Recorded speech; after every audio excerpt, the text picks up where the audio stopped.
It all has to do with healing, the ability to overcome historical trauma.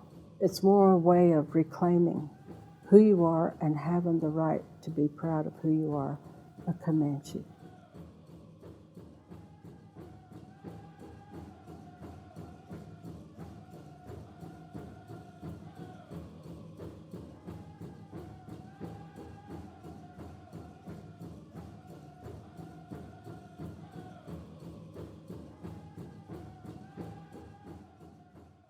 In my stubborn way, I just kind of kept to myself, kept quiet, didn't talk unless I was talked to first. And then I was careful not to say anything or do anything. I would talk to some of the girls. We would talk in Comanche when we were by ourselves where they couldn't hear us. Otherwise, we just not talk. Can't tell you what goes through a kid's mind to be punished and mistreated when you haven't done anything to deserve it. I was stubborn enough, I'm not going to lose my identity just because they didn't want me to have it. And to this day, I prefer to speak in Comanche. I prefer my language. I just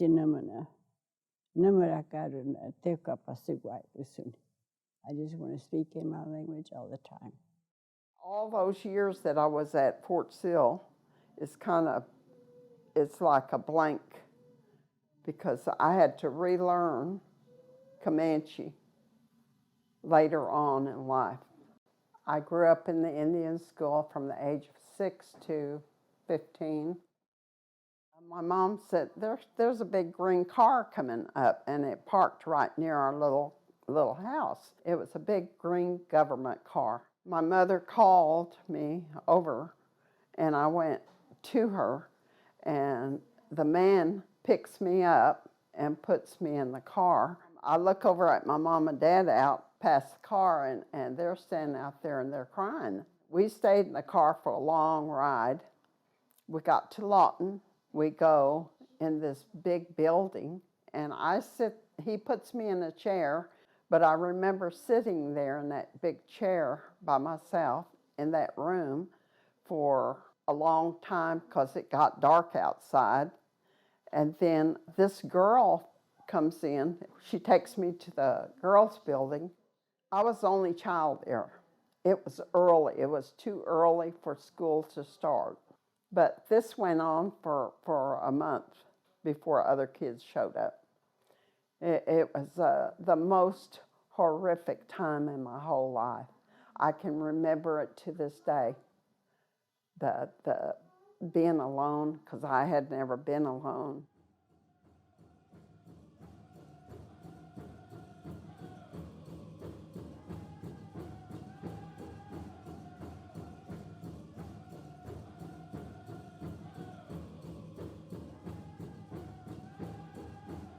You got to remember that they wanted to take the kids, not to nurture them, not to take them out of their homes and to give them, oh, hey, we're giving 3 square meals. We're going to take care of you. We're going to clothe you. We're going to do this in a good way. In their mental state of mind, they wanted to educate us. They wanted to take us out of the home life they thought was detrimental to us in their sense, but it wasn't. And the teachings that we had in our home life back in the day, such as it was good because there was that nucleus. There still was the grandparents, the moms, the aunties, and the uncles. That's how it was. But you didn't have that at the boarding school. You were just cut off, except what you had amongst your own friends that you could speak your language with. But if you were caught, what happened? You were punished. Neglect is abuse. And I learned that as a social worker. And that's against the law. But in those days, we had no protection. There was no policies for us for our protection. They were told not to talk their language, so that's how we lost our language. And it makes my blood boil when somebody says, do you speak Comanche? Well, how can you speak Comanche when you were told for 12 years not to talk Comanche? My dad was hit in the face for talking Comanche. My mother was very timid because she was treated harshly. She overcame that, and My dad kept his language. He overcame the abuse. So they were the generation before me, and they were long-term, from first grade to 12th grade. Long-term neglect. No hugs, no love, couldn't go home. I've healed over all of the things that my mother and father passed down to us, unresolved grief. The good thing about Fort Sill Indian School was, even though we weren't attended to that much, our friendships with other tribal kids was really the miracle of boarding school. We forged lifelong friendships.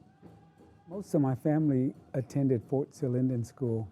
I went there when I was in the 9th grade, and even though Dad drank the way he did, I was really lonesome for him and Mom.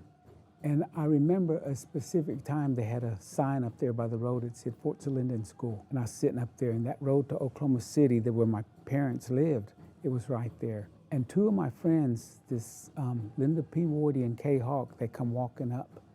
And one of them said, he's crying. And they said, John, what's wrong? I said, I want to go home, but I can't. And I didn't say because of my dad's drinking, but that's why I didn't want to go back. And from that time in our whole lives, those were some of my best friends. I think all that we went through, that's how those bonds formed. And then it's like when we left and when we see each other, it's like you see your sister or you see your brother. I always go by there sometime, and I look out there, and I remember all the memories that we had going to school there, and a lot of good memories. And sometimes, there was some sad, there's good and the bad, but most of the time, you think of the good times that we had out there. I believe that it was well worth it, and all the efforts that they made to keep it going, because it really did help me in my life. When I went to boarding school in 1971, Fort Sill Indian School, I can't recollect in that sense of saying, oh, I was treated really bad. It wasn't. It was a good time for me. They had modern dorms there, and kids came from all over the place. That's what I liked about it. I've gone back to the campus many a time after that. It was an eerie feeling going into those buildings because they were empty. Being around the place, it just brought a lot of memories back to me, and I always wonder what happened to a lot of my friends, and I would wonder how in the world did they survive. It was more modern for us, but it was difficult for them back there. When I grew up, not having gone to any powwows, not having gone to any Indian churches or Indian homes, it's been difficult learning the language over again. At the Indian school, they were behind. Some of the teachers acted like they were really interested in your well-being and your potential, but others didn't. It was just a job to them. I think they were preparing us to be domestic servants or domestic people. They didn't see any potential in us being out in a public workplace. That's just my idea.